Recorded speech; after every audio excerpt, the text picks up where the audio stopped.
Good morning, stroke afternoon, colleagues. Really lovely to have you on for this call. Really looking forward to this. It's one of those things, always it is because people suddenly are joining, which is great. I'm going to leave a moment or two to let more colleagues join because, as I say, important call. It's lovely to have you on. We'll be recording this call as well. So I'll just give it 1 or 2 minutes more while people are joining. Wonderful. And then we will make a start. Let's see how we're going. Look at that. More and more people coming in. I always use the bus analogy, and I shouldn't. You wait for one bus and then 67 turn up, which is great, which is fantastic. I know everyone's so busy with time, etc. And there's so much on. So we really do value you joining us this morning. It's lovely to see so many people on this call, which is fantastic. What we'll do, as I say, we are recording. As more people are joining, we will make a start. Welcome, colleagues. First thing I want to say is Happy International Men's Day, because it is International Men's Day today, and I think it's important that we recognise that being a man.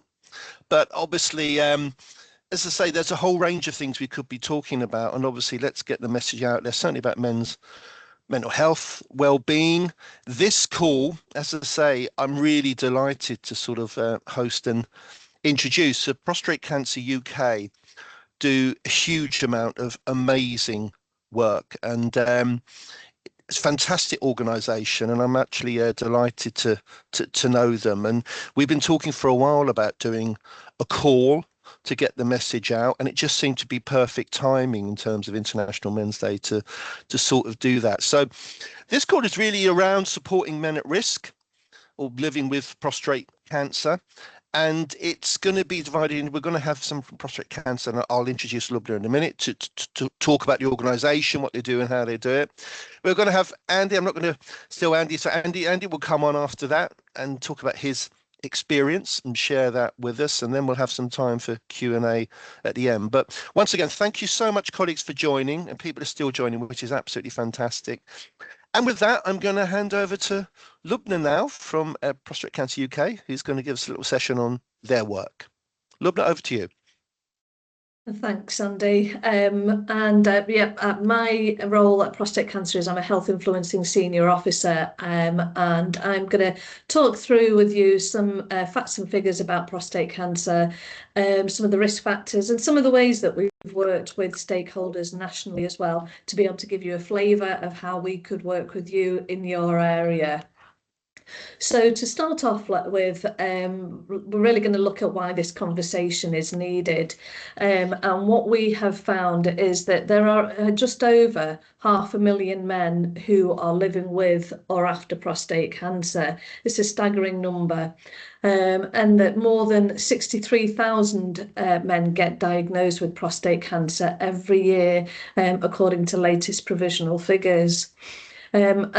Incredibly, more than 12,000 men die from prostate cancer every year.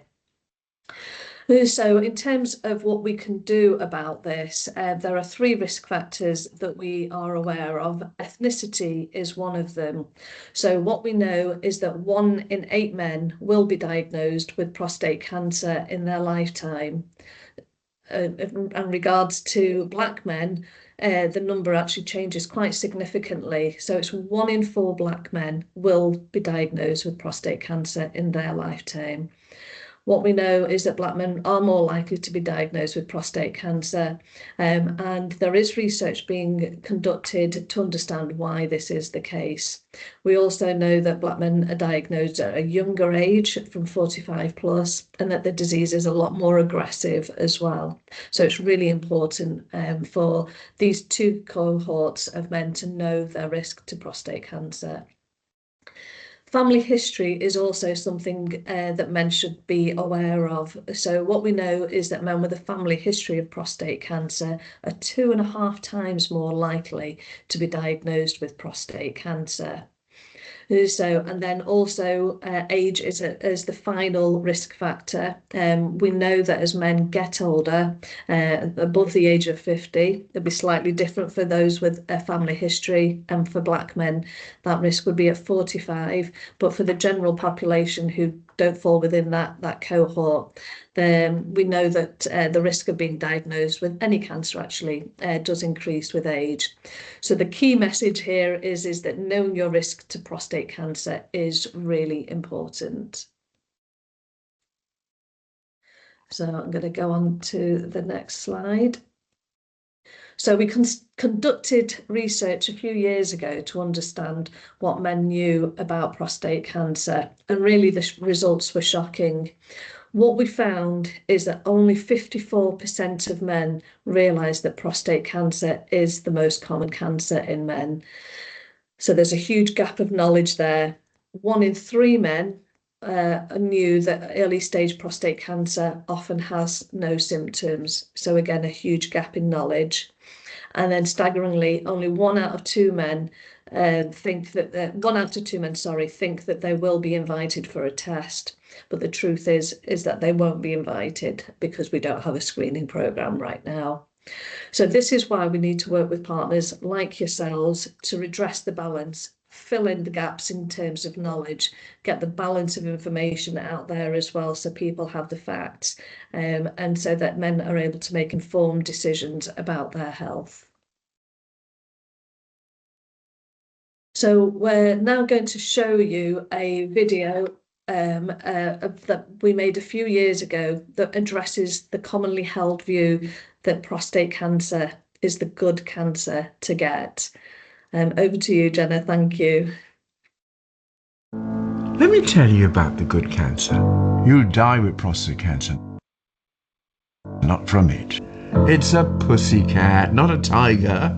Here are some facts about the good cancer. My father died from prostate cancer. 12,000 of our dads, brothers, sons, and friends die from prostate cancer every single year. Is that good? It is the most common cancer in men, and 1 in 4 black men will get the stomach-churning news that I got. Is that good? Treatment can save your life, but can also cause some nasty side effects. For me, that meant constant hot and cold sweats. I'm constantly going back and forth to the toilet. Is that good? I was diagnosed at just 63. Mine was aggressive, incurable. Telling that to your sons, I promise you, this is not good. I'll tell you what is good.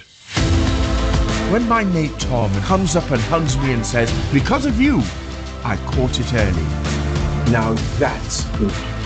A reassuring nurse on the end of the phone. After you hear those shocking words when you're making agonizing choices about treatment options, that's good. Thanks to our campaigns, over 1 million people checked their risk in 1 year, meaning many, many more like Tom. That's good. Seeing people across the country do all kinds of crazy things, raising money for life-saving research, and seeing the results of that research. New treatments funded by Prostate Cancer UK are giving me and thousands of men more time with their loved ones. That's good. Everyone at Prostate Cancer UK is working non-stop to get a world where no man dies from prostate cancer. And we all have the power to navigate it. My diagnosis came too late. But by the time my sons are my age, a doctor might say your screening caught it in time, and the treatments can sort this out without side effects. And that will be good.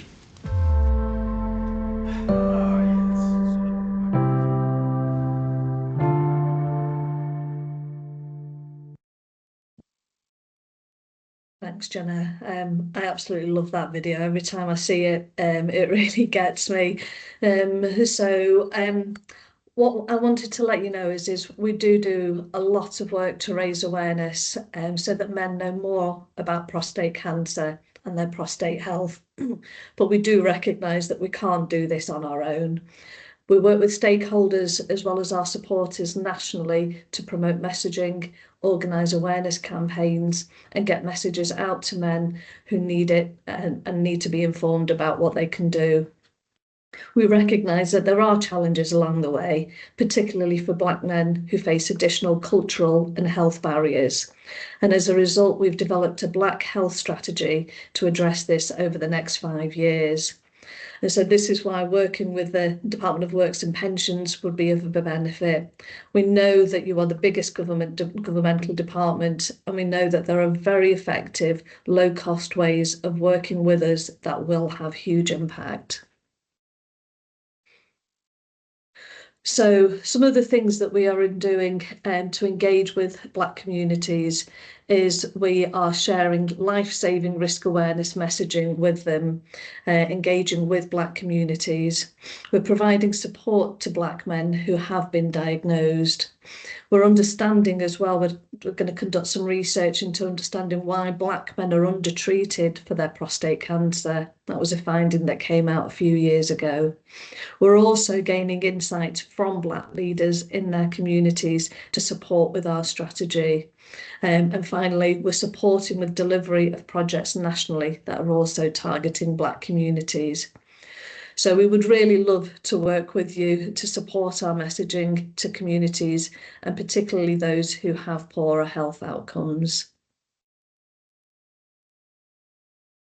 So one of our biggest assets is our free-to-use award-winning online risk checker.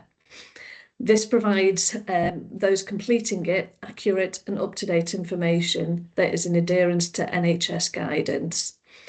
The risk checker tells you what your risk levels are and then provides information about the PSA blood test, which is the first test. It isn't the digital rectal examination, which loads of men do think it is. So we've also worked with NHS England post-COVID to find the 14,000 men which we estimated were missing their diagnosis as a result of the pandemic.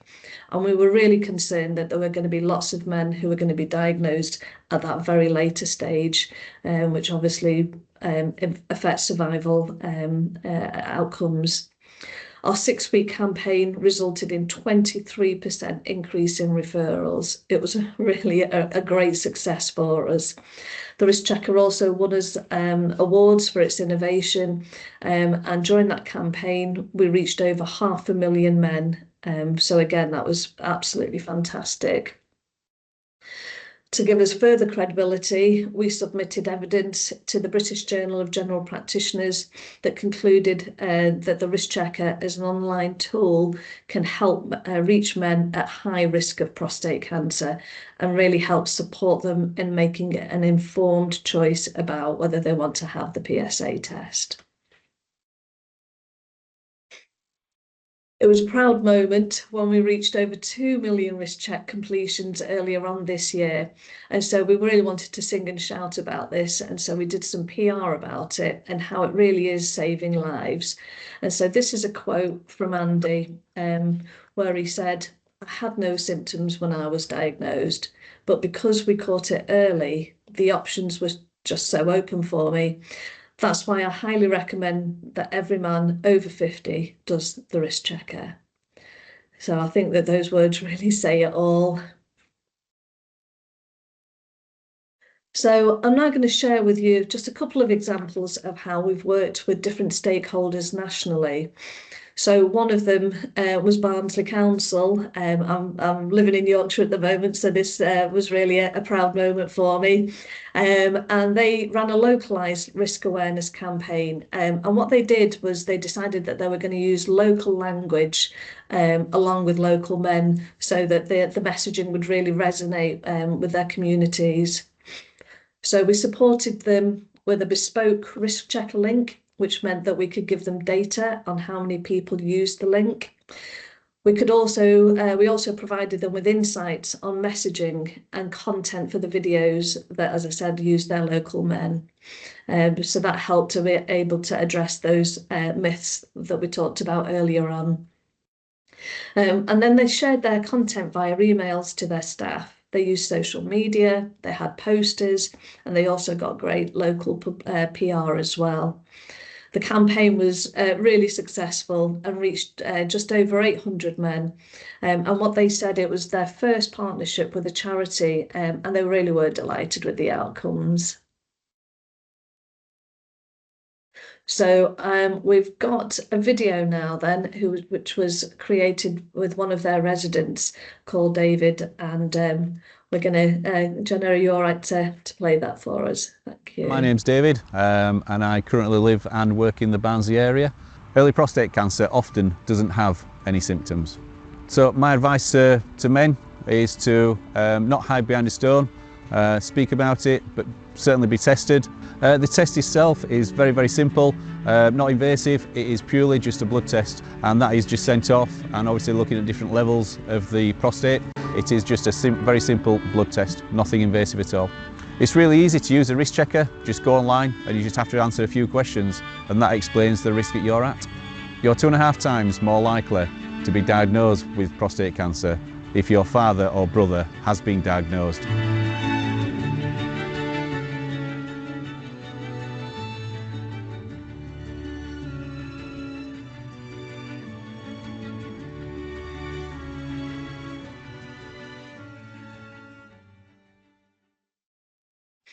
Thanks, Jenna.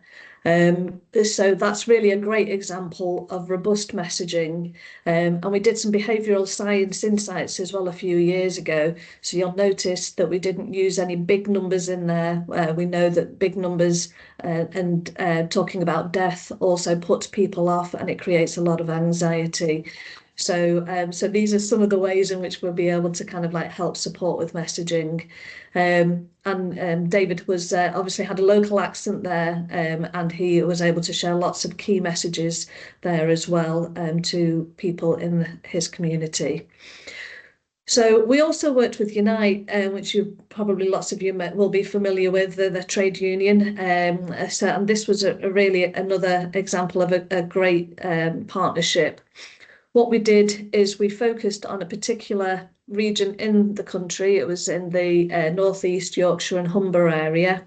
And we gave them a bespoke risk checker link again. And we also had a conversation with them about our Boys Need Bins campaign, which I don't know if any of you are familiar with that. But the campaign really aims to get male sanitary bins into toilets. And you might be thinking, well, why do blokes need sanitary bins in their toilets? So what we know is that some men who are treated for their prostate cancer actually do experience incontinence for between 6 to 12 months. It's for some men it is longer lasting, but for the majority it's for that time frame. And at the moment, there isn't any provision to provide sanitary bins for men to be able to safely dispose of their pads and any associated waste with that. It's also helpful for people who wear like different types of bags, like colostomy bags, ileostomy bags, and also those who are bowel incontinent. So what Unite did is they did an email shot out to their members with our risk checker link in it. We also created a national handbook for all of the reps, which they can access. It provides them with facts and figures about how to do an awareness campaign and what action they can take as well. So we supported them with letters as well that they can share with their employers to raise the issue. This is a great example of an extremely low-cost engagement with them, and they had a huge number of people who used our risk checker. We had just around about 1,400 risk checker completions, and that was just in that area. So a really fantastic outcome with that. So we raise awareness in lots of different ways. We've talked about the risk checker as being one tool to be able to use. But we have lots of different assets as well. And so we're really keen to explore the best way in which we can work with you, with your department, to be able to do this. So these are some examples of our resources that can be shared with colleagues, postcards that provide information. We talk about the rectal examination and also provide those facts and figures. You can organise your own event. You can have a walking event if you wanted to, or organise, as I said, like your own event, which we will be able to support, hopefully, if we've got a volunteer available in your area. Or if you want to, you can come along to one of ours and support that way. So there's lots of different ways, which is probably starting to get a flavour of the ways in which we can work with you to raise awareness. So you can kind of pick and choose which ones will work best for you, and we're obviously open to having conversations as to what works best for you and your area. So we can do an awareness campaign, and we can have a webinar where we provide information, facts, figures, people can ask questions. That tends to be delivered by a volunteer. We can get someone to be able to share their lived experience, very much like you're going to hear from Andy shortly. As I said, we can organise events, get that email shot out to your employees with our risk checker link in it. Exploring the use of social media and the power of social media, and understanding if there's any video content that you want to develop alongside posters as well. So really it's up to you to decide what you would like to do and how you would like to do it, when you would like to do it, and then we can develop that conversation further. So we recognise that there will be employees that will have been diagnosed with prostate cancer, and that there will be employees who will have loved ones as well who will have just been diagnosed and treated for their prostate cancer. So we felt it was really important to let you know that we do offer really comprehensive support for both of these groups of people. And it'd be really great to be able to understand how we can share these resources with your employees as well. It could potentially be a second phase of engagement with you, where we have someone who comes in and talks about their lived experience. And we can also talk about the range of services that we have to be able to support your staff.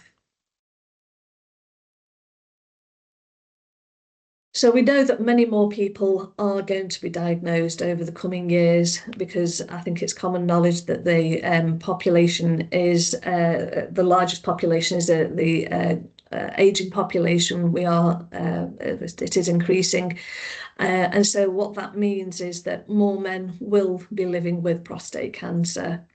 So how we support these men is really crucial, both at home but also in the workplace as well. And so how the Department of Works and Pension supports their employees, your employees, and also your service users as well when they're absent from work to attend appointments and then returning back to work post-treatment. All of that is really important. So we wanted to really let you know that we offer a range of support services, which I'll go through with you now then. So to start off with, I want to let you know about with our wonderful specialist nurse service. Anyone can call them up to be able to talk about their risk to prostate cancer, what their diagnosis means to them, talk through their treatment choices, because it is a bit of a minefield. There's lots of options for men, so trying to circumnavigate that in the short period of time you have to be able to make that decision is really important. And then those nurses have also a great listening ear post-treatment as well, to talk about what life is like for them, and if they're having any side effects, what that impact is for them, and provide support and information as well. The specialist nurses also, we offer a sexual health service as well, which again is also free and confidential. Our webpage, as you can imagine, has lots of information on it. It provides accurate and up-to-date information, and we do review it on a regular basis and to be able to get our PIF accreditation. We have forums as well where men and women are able to talk about their diagnosis, and we also have lots of resources as well which are downloadable, or if you prefer to have a hard copy, you can order that and it'll be posted out to you. We also have a peer-to-peer support service so that men can talk to somebody else who has already been on their journey, and kind of get what they may be feeling, thinking and wondering. And then finally, we support tackle with running support groups as well, where men can talk with other men about their experiences and gain support via that route. So I have the great pleasure now then in introducing one of our wonderful volunteers, Andy Clark. He is an ex-employee of the Department of Works and Pensions, and he's been working for the past 40 years in various roles within the civil service until he retired in May of this year. Andy was diagnosed with prostate cancer back in April 2011, and I'm really delighted to say that he's currently in remission. Andy is one of our long-standing volunteers, and he's been volunteering for Prostate Cancer UK for the last 14 years. Absolutely incredible. He's put his hand into a variety of roles, including working on the peer support helpline, delivering presentations and hosting information stands as well. So over to you, Andy. Oh, I better take myself off mute, hadn't I? Otherwise I'll be just sat here mouthing to you. Well, good morning, everybody. Thank you, Lubna, for that wonderful introduction. Yes, my name's Andy Clark, former civil servant. I retired in May, as Lubna said. But one of the more important dates for me is the 20th of April 2011, which was the date that I was actually diagnosed with prostate cancer. I had no symptoms when I went to the GP for my diagnosis, but I did fall into one of those categories that Lubna mentioned earlier on in her presentation, in that I have a family history of the disease. Both my father and my paternal grandfather were diagnosed. My father was diagnosed just 4 months before me in December 2010. And I was at the tender age of 45 when I was diagnosed. So even though Lubna mentioned age 50, for white men, it is possible, if you have a family history or you fall into one of the other high risk groups, that you can be diagnosed early. So I went to the GP on the off chance. The GP didn't really want to entertain the idea. He said I wasn't old enough, I didn't have any symptoms. So I wasn't leaving there without an answer. So I virtually got down on bended knee and asked the GP to perform the blood test, the PSA test, which Lubna mentioned, and also which the delightfully named digital rectal examination, delightfully named, but also more polite than what some people know it as. My blood test came back at a level of 6.9, which in the grand scheme of things isn't high, but it was double what it should have been for a 45-year-old. It should have been around about 3.5. So he invited me back a couple of weeks later for a second blood test. That had gone up slightly to 7.2. So that's not an indication that I had prostate cancer at that stage, but it did indicate that there was a potential prostate-related problem. So he sent me for a biopsy, in which they took 20 samples from all parts of the prostate through the back passage. All of those 20 samples came back cancerous. Because the diagnosis was now prostate cancer, I had various MRI scans, etc., to see whether or not it had actually spread. It hadn't. So I had localized prostate cancer. Now, in the video earlier from heard Patrick speak, localized a good cancer. Well, if you're going to have prostate cancer, then maybe localized prostate cancer caught early enough is the best one. It can be treated, and 14 years later, I am testament to that fact. I was given a couple of treatment options. I could have had surgery, and I was also offered radiotherapy combined with hormone therapy. I say I could have had surgery. I did the wrong thing, didn't I? As we all do, I consulted Dr. Google, and Dr. Google came up with all the horror stories, long-term or permanent bladder and or bowel incontinence. So being 45, quite active, father to 2 boys who were 8 and 12 at that time, I didn't want them to see me in such a state that I couldn't control my bowels, or even worse. So I opted for the hormone therapy and radiotherapy. Hormone therapy was 1 month of oral medication, followed by 6 months at monthly intervals of an injection into the lining of my stomach. What they do is they actually inject a slow release capsule into the lining of the stomach, and that helps to lower your testosterone, which is what the cancer feeds on. I also had 37 sessions of radiotherapy, external beam radiotherapy, in which you lie on the bed for 10 to 12 minutes while the machine passes over you and does its business. And prior to that, I did become a bad boy, a rebel, whatever you want to call it. I've got 4 little tattoos now. They're the full stops that they tattoo on your body to help you line up the machine so it can zap you in the right place. In October 2011, all my treatment finished because the radiotherapy was done.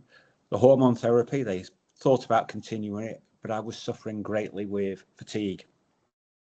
And fatigue such that it wiped me out for a good few days during the treatment and was continuing post-treatment. But about 2 to 3 months afterwards, all the treatment stopped. Things started to improve. My fatigue got better. The side effects from the radiotherapy, which weren't exactly incontinence, but there was an extreme need to go to the toilet, all started to improve. The only real side effect now, 14 years down the line, is the fact that any foods that are associated with aggravating your bowel,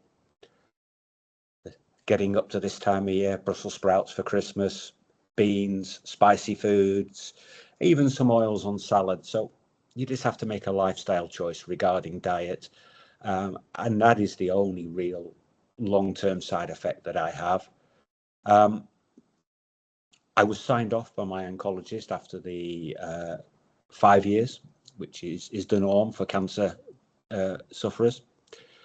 But I do have an annual PSA test now every year, just for my own peace of mind, to check that my prostate cancer is still in remission. And in actual fact, I have my next one on Friday of this week.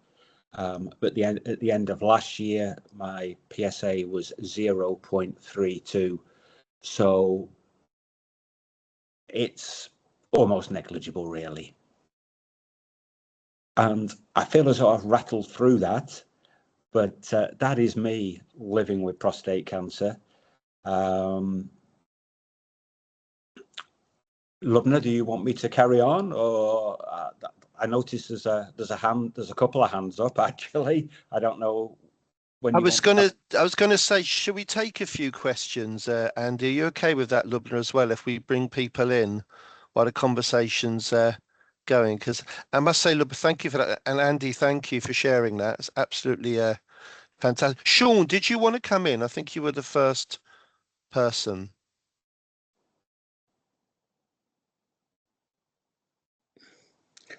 Sean? He must be on mute. Are you on mute?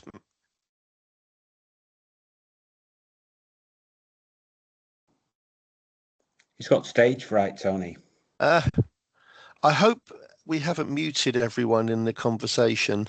It might be that there's just, I think Jenna might be working in the background looking at this, but what I would suggest is if people can... we've got there him. we go, Sean's we've got here. it. Well done, Jenna.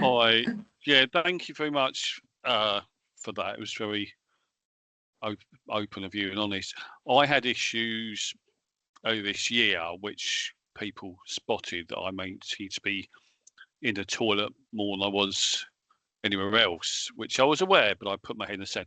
Anyway, cut a long story short, I went and spoke to GP. She was quite, okay, I think you should 58, get it checked out. Another PSI test, but it was 0.5, which said was brilliant for your age. My concern, why do I frequently trip to the toilet? And it's never got to the bottom of. They just said, well, is it alcohol or stuff like that? So it's worse with alcohol, but generally a cup of tea, a short journey. Sometimes I need to use the toilet more often than not. But a friend of mine, he really persuaded me to go. I mean, touch wood, I'm okay. He had issues and he took the sort of radical side. He had the whole thing removed, prostate, and he was off work for a few months. I mean, that was about a year ago, and he goes every now and again for tests, but touch wood, he's okay. I mean, he's 67. So I just thought I'd share that with you. You know, it's, and I've clicked on the link and sent it to the rest of the people in the office. There's quite a lot of men who are 50 plus, so it's really worth them, and younger ones, Black and Asian as well, that maybe wish to, you know, as you say, it's just a simple PSI test. It's not unpleasant or anything like that. It's really worthwhile getting it checked out. Well, it's good to hear that your prostate is apparently seems to be okay, Sean. Yeah, thank you. I mean, I'm not a doctor. There's no doctors on here as far as I'm aware, but yeah, it might be better to explore other possibilities with your GP to see why you are frequenting the toilet more than you feel that you should. Yeah, the only thing they said was about 2019, I had a hernia, inguinal hernia, and they said that can sometimes trigger that sometimes, but 5 or 6 years ago. But the other tests they did, various other things, all come back normal and negative as such. So they're just sort of going to monitor it and said, well, perhaps we'll do another PSI test sometime next year. So I will obviously definitely get it checked out again. Yeah. Well, from the prostate side of it, I'm glad that everything does appear to be okay. Thank you. I'm glad you're in remission. Thank you. Thank you so much for that. If I could just also come in here and just say thanks, Paul, for sharing your experience as well. And I think it's worth also saying that prostate cancer doesn't always present with symptoms. So, you know, lots of early stage prostate cancer is actually asymptomatic. So it is important to really highlight the fact that, you know, we need to think about risk and what is the person's risk of getting prostate cancer and having those conversations if there are concerns. So for men, that will be age, will be a risk factor. Ethnicity will be a risk factor. So will things like certain gene variants, certain genetic mutations, so BRCA in some instances, as well. So I think it is worth definitely sharing the risk checker link if you think that's useful to you. And I also might add as well that Livin has mentioned that, you know, we can offer support in terms of getting those bespoke risk checker links, because that could also help in terms of finding out how to evaluate who's taking the risk checker from your perspective and seeing how useful your clients might find it. So I just wanted to put that on the radar, on your radar as well. Thanks, Ceci. I've got a couple of hands come back. Julie, you were waiting. Did you want to come in? Yeah, hi. Andy, thank you for sharing your story. My stepdad actually had prostate cancer and he used to have the injection in his tummy. But what I wanted to ask, it's all very well, I think, you've been through all the treatment. What about mentally? How did it affect you mentally? Because I know that when I look at women who have gone through breast cancer, I think one of the biggest challenges is the mental aspect of it, and I'm just wondering, curious if that was the same for you. It was. I mean, obviously, anybody with any type of cancer diagnosis or diagnosis of any serious illness, you will ride that emotional roller coaster. I tried to be positive about my treatment options. I broke it down into chunks and crossed off each little bit as I went past it. And when I got quarter of the way through it, it was one to me, a kick in the whatever for prostate cancer. But yes, I did suffer emotions. Why me? Am I going to die? But the downward trend was outweighed by the positives because I tried to stay positive. Yeah.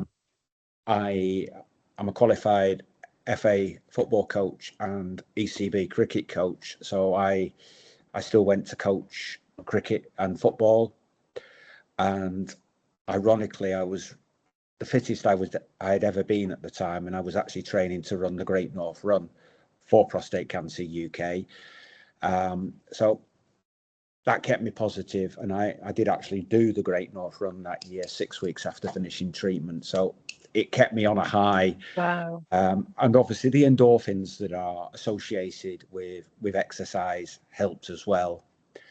But I'm not denying there were negative moments, but you look at the positives and you snatch at those positives, stick those in your pocket and carry on till the next positive turns up. Well, that's amazing, and just so that you know, I'm going to get the link, the risk checker shared across our district. So yeah, Wonderful. Thanks for sharing. That's okay, thank you, and thank you for your question. Is Samantha? Samantha, you want to come in? Hi, thank you, Andy, for sharing your story. We, as a family, are going through it at the moment. My dad was diagnosed with prostate cancer at the end of December. Now, as you are aware, it's November and we're no farther forward. Sadly, my mum passed away in March of cancer, and my dad hasn't really been that bothered. He's couldn't care less, to be honest. But what I wanted to ask you was, when you mentioned your choices for when you Googled the operation, Dr. Google, as you called it, Dr. Doom Google, I would imagine. And would you have looked at it differently? Would you have preferred to have the operation? What would be, if you had if looking back on it now, would you have made a different decision? With the benefit of hindsight, probably not. I mean, I'm sure I would have got the same message in far more politer terms because I wasn't aware of Prostate Cancer UK when I sort of really first started. But if I'd approached maybe Macmillan or Prostate Cancer UK, I'm sure I would have got the message about surgery in far more polite terms. These days, I would definitely pay more credence to the operation because it's done via the Da Vinci robot and keyhole surgery. And I know you're still looking at the skill of the surgeon, but I hear far more positives from the Da Vinci robot and the keyhole surgery than I did from what would have been me, an open surgery with the surgeon's shaky hand going in and performing the operation. Whether I would change my mind, given what I know, and my own treatment seems to have worked. I don't know, but I would. Do they say it's a quicker recovery for the operation, or? I'm Sorry, I'm putting you on the spot. I know you're not a doctor. No, that's fine. And I'm going to sit on the fence and say I couldn't give you a definitive answer because not having had the surgery, I don't know. And a lot of people, their bodies respond differently to what is done to them. Yeah. I don't know whether Essie, Lumna, whether you are in a position to answer that. Yeah, I think probably the best advice which I can give is, Samantha, is perhaps to contact our specialist nurse service. They receive telephone calls wondering about what treatment choices to make, and certainly as a loved one, Samantha, you are more than able to access this service. It's not just for men who have been going on that diagnostic and treatment pathway. So please do feel free to contact the specialist nurses. They are there for everybody, for you to be able to get information, so that you feel a little bit more empowered then to be able to pass that information on to your dad.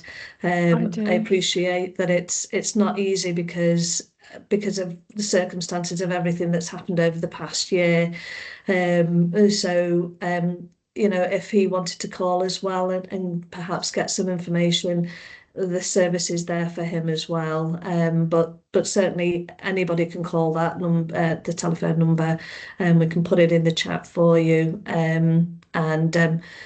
Gain access. You can, I think that you can do WhatsApp messages, telephone calls, I think probably even emails as well. So there's a number of ways in which you can get in touch with them and get that information. What they will do, Samantha, is that, you know, if you were to ring, there are a number of ladies on the peer support team, the one-to-one service. They can put you in touch with a lady who's going through or who's been through a similar scenario to yourself. Oh, right, okay. And with your father, if your father was to ring the peer support service, they would match him with one of the volunteers on their books whose story sort of marries as closely as possible to that of your father. Okay. I won't take up any more of your time because you've got other people, but thank you so much, Andy, and thank you, Lubna. This is it's fantastic. Honestly, it's opened up a whole new world for me to find answers because I didn't even know that you existed. So it's going to give me and my family and my father particularly a lot of answers that we didn't even entertain getting answered. So thank you very much. One last thing from me, Samantha, on that subject. Visit prostatecanceruk.org, the Prostate Cancer UK's website, because on there you will find a whole host of leaflets that you can either download, or if you prefer a paper copy in your hand, you can order them free of charge, and they're on a whole host of subjects. Okay. So maybe have a look through there at least and see if there's anything that jumps out at you as being pertinent. Thanks, Thank Andy. you so Thanks for the much. question. I want to bring in Len because Len's been waiting for a while. Len, did you want to come in? I just share some of my experience. Mine didn't end up with as bad a result as Andy's. You got a good result in the end, Andy, you know what I mean? 7 years ago, with 3 or 4 colleagues, we went from our office in Newcastle to visit an office in Burnley, and I didn't think anything of it, but we had a couple of unscheduled stops as I could visit the facilities both there and back. 2 of the ladies that I was there were concerned about it and mentioned it to me, and I said, oh no, it's just normal my age. I was 55 at the time. But undeterred, they spoke to our line manager, who then decided to have a quiet word with me. And a couple of days later, I was at the GP and had a blood test. Went back the following week for the results, and it wasn't particularly high for a man of 55. It was about 4.8, but 4 was the kind of guideline they said. So she did the rectal examination, which is particularly unpleasant, but necessary. And the following week, I was at the Freeman Hospital in Newcastle, to have an MRI. A week later, I was having a biopsy.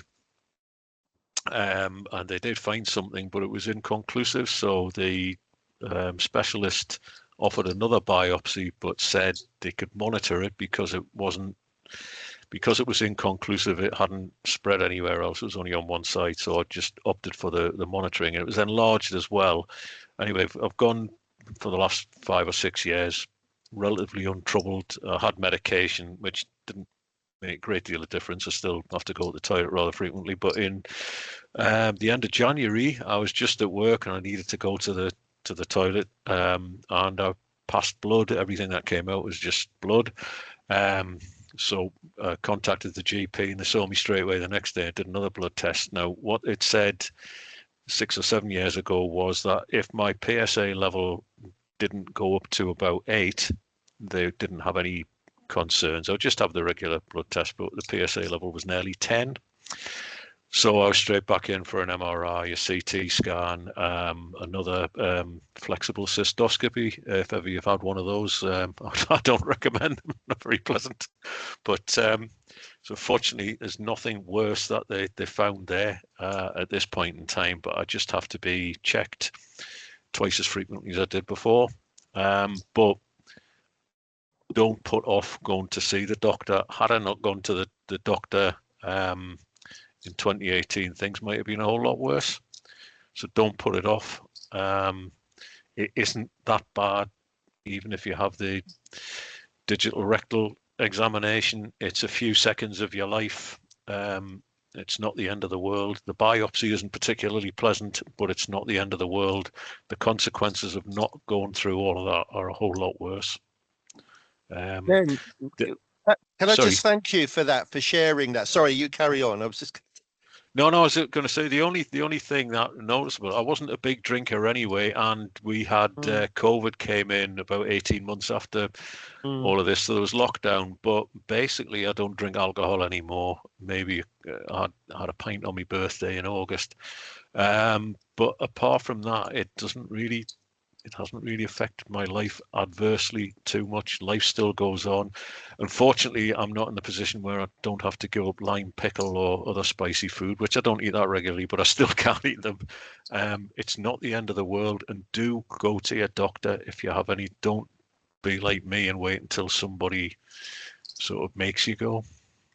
Len, I would just say, that's the key message for me, because as a man around that age, is that we're terrible at ignoring things and not doing things in time. But that's a resounding message that we should all take today, if anything, about making sure that we are checked, but also sharing the message and being open, talking to colleagues is an amazing thing as well. So thank you for that. It's absolutely.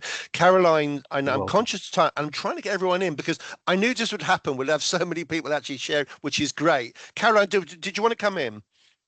Yeah, I'll be very quick for you. No First problem. of all, I'm sure I'm reflecting everybody else to say thank you for everyone sharing their experience today. I joined today in capacity as a line manager that's got 3 male staff on my team. So just, I suppose, to be intrigued so it's been really helpful to understand the 3 main risk factors. And I'm thinking practically going ahead about my one-to-ones with my staff and for their well-being and conversations that I'll now confidently have. I've got that kind of relationship with my team anyway, but now I feel even more informed to be able to have those.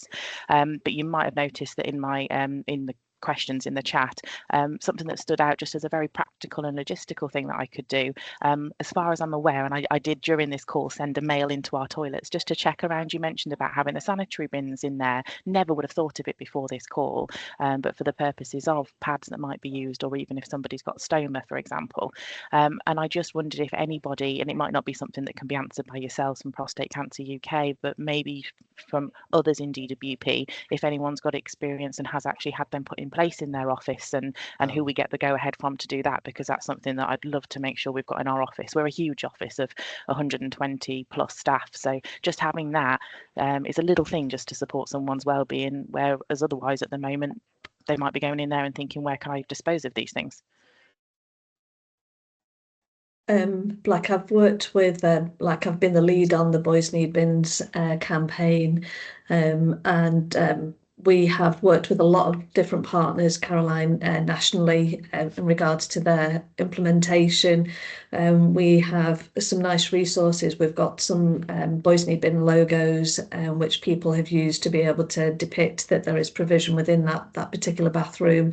It's working with your facilities team, which is and HR team, which is going to be the starting point with that conversation. And in terms of cost, it is really low nominal cost to be able to put a bin in. We're not asking for bins in every single cubicle because not every single bloke will need a sanitary bin. So having visual depiction that there is provision within that toilet, and we can share all of that with you, is one way of being able to do it, and also providing information as well, because some men and as well as women just don't know about this particular issue. It's a taboo subject, so we can provide infographics as well if you're interested in that. We've put in our email addresses. I've put it into the chat, so please do reach out and we can provide that. And just also, as I'm quite conscious of the limited time as well, we've talked about a lot of different ways in which you as a department can engage with us. So again, please do feel free. This is only the beginning of this conversation with us.